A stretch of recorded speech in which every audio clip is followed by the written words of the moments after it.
Hello friends, ಅನಾಮಧೇಯನ ಮತ್ತೊಂದು ವಿಡಿಯೋಗೆ ನಿಮ್ಮೆಲ್ಲರಿಗೂ ಸ್ವಾಗತ. ಭಾರತೀಯ ಸಂಪ್ರದಾಯ ಅಂದ ತಕ್ಷಣ ನಮಗೆ ಮೊದಲು ನೆನಪಾಗೋದು ಹೆಣ್ಣು ಮಕ್ಕಳ ಹಣೆಯ ಮೇಲಿರೋ ಒಂದು ಸುಂದರವಾದ ಕುಂಕುಮ ಅಥವಾ ಬೊಟ್ಟು. ಹೆಚ್ಚಿನವರು ಇದು ಕೇವಲ ಸೌಂದರ್ಯಕ್ಕಾಗಿ ಅಥವಾ ಅಲಂಕಾರಕ್ಕಾಗಿ ಅಂತ ಅಂದ್ಕೊಂಡಿರ್ತಾರೆ. ಆದರೆ ನಿಮಗೆ ಗೊತ್ತಿರಲಿ, ಇದು ಒಂದು ಸಣ್ಣ ಕುಂಕುಮದ ಹಿಂದೆ ನಮಗೆ ಯಾರಿಗೂ ತಿಳಿದೇ ಇರುವಂತಹ ಆಳವಾದ ಆಧ್ಯಾತ್ಮಿಕ ಮತ್ತು ಒಂದು ಅದ್ಭುತವಾದ ವೈಜ್ಞಾನಿಕ ರಹಸ್ಯಗಳಿರುತ್ತವೆ.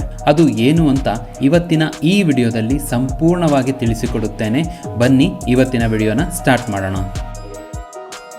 ಮೊದಲಿಗೆ ತಿಳಿದುಕೊಳ್ಳೋಣ ಆಧ್ಯಾತ್ಮಿಕ ರಹಸ್ಯ, ಅಂದರೆ ಸ್ಪಿರಿಚುವಲ್ ಸೀಕ್ರೆಟ್. ಕುಂಕುಮ ಹಿಡುವುದರ ಹಿಂದೆ ಒಂದು ಆಧ್ಯಾತ್ಮಿಕ ಕಾರಣವಿದೆ. ನಮ್ಮ ಯೋಗಶಾಸ್ತ್ರದ ಪ್ರಕಾರ 2 ಹುಬ್ಬುಗಳ ಮಧ್ಯೆ ಒಂದು ಭಾಗವಿದೆ. ಆ ಭಾಗವನ್ನು ನಾವು ಆಜ್ಞಾ ಚಕ್ರ ಎಂದು ಕರೆಯಲಾಗುತ್ತದೆ. ಇದನ್ನು 3ನೇ ಕಣ್ಣು ಅಥವಾ ಜ್ಞಾನದ ಕೇಂದ್ರ ಎಂದು ಸಹ ಕರೆಯಲಾಗುತ್ತದೆ. ಈ ಜಾಗದಲ್ಲಿ ಕುಂಕುಮ ಇಡುವುದರಿಂದ ನಮ್ಮ ಮನಸ್ಸಿನ ಏಕಾಗ್ರತೆ ಅಂದರೆ ಕಾನ್ಸಂಟ್ರೇಷನ್ ಹೆಚ್ಚಾಗುತ್ತದೆ.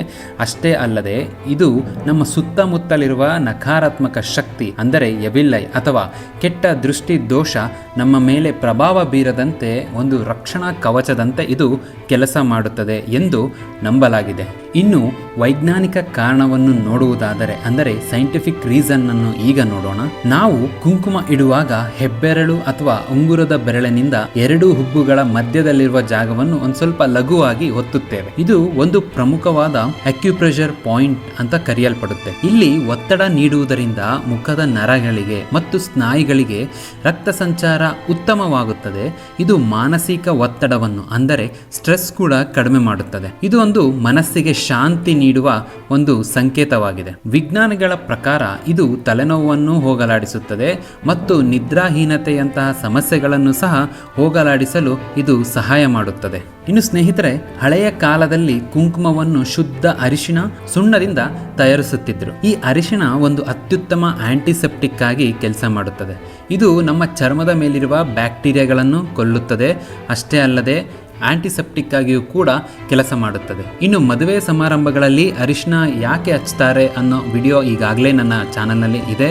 ದಯವಿಟ್ಟು ಹೋಗಿ ಅರಿಶಿಣದ ಮಹತ್ವವನ್ನು ತಿಳಿದುಕೊಳ್ಳಿ. ಈ ಕುಂಕುಮವನ್ನು ಹಣೆಯ ಭಾಗಕ್ಕೆ ಇಟ್ಟಾಗ ದೇಹಕ್ಕೆ ಒಂದು ತಂಪು ನೀಡುತ್ತದೆ ಎಂಬ ನಂಬಿಕೆಯೂ ಸಹ ಇದೆ. ಇಂದಿನ ಪ್ಲಾಸ್ಟಿಕ್ ಬೊಟ್ಟುಗಳಿಗಿಂತ ನೈಸರ್ಗಿಕವಾಗಿ ತಯಾರಿಸಿದಂಥ ಕುಂಕುಮ ಇಡುವುದು ಆರೋಗ್ಯಕ್ಕೆ ತುಂಬ ಒಳ್ಳೆಯದು ಎಂಬುದು ಅನೇಕರ ಅಭಿಪ್ರಾಯ.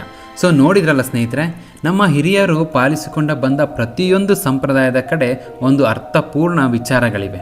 ಇಂತಹ ಹಲವಾರು ವಿಚಾರಗಳನ್ನು ನಾನು ಈಗಾಗಲೇ ನನ್ನ ಯೂಟ್ಯೂಬ್ ಚಾನಲ್ನಲ್ಲಿ ಅಪ್ಲೋಡ್ ಮಾಡಿದ್ದೀನಿ. ದಯವಿಟ್ಟು ಹೋಗಿ ಒಂದು ಸರಿ ಪರಿಶೀಲನೆ ಮಾಡಿ. ಈ ಮಾಹಿತಿ ನಿಮಗೆ ಇಷ್ಟವಾಗಿದ್ದರೆ ಕೂಡಲೇ ಈ ವಿಡಿಯೋಗೊಂದು ಲೈಕ್ ಮಾಡಿ ಮತ್ತು ನಿಮ್ಮ ಮನೆಯ ಹೆಣ್ಣು ಮಕ್ಕಳ ಜೊತೆ ಈ ವಿಡಿಯೋನ ಶೇರ್ ಮಾಡಿ. ನಮ್ಮ ಕುಂಕುಮದ ಮಹತ್ವ, ನಮ್ಮ ಹಿಂದೂ ಸಂಪ್ರದಾಯದ ಮಹತ್ವವನ್ನು ಅವರಿಗೂ ತಿಳಿಸಿ. ಇವತ್ತಿನ ಈ ವಿಡಿಯೋವನ್ನು ಇಲ್ಲಿಗೆ ಮುಗಿಸುತ್ತಿದ್ದೇನೆ. ನಿಮ್ಮ ಈ ಅನಾಮಧೇಯ ಹೋಗಿ ಬರುತ್ತಾನೆ. ಧನ್ಯವಾದಗಳು.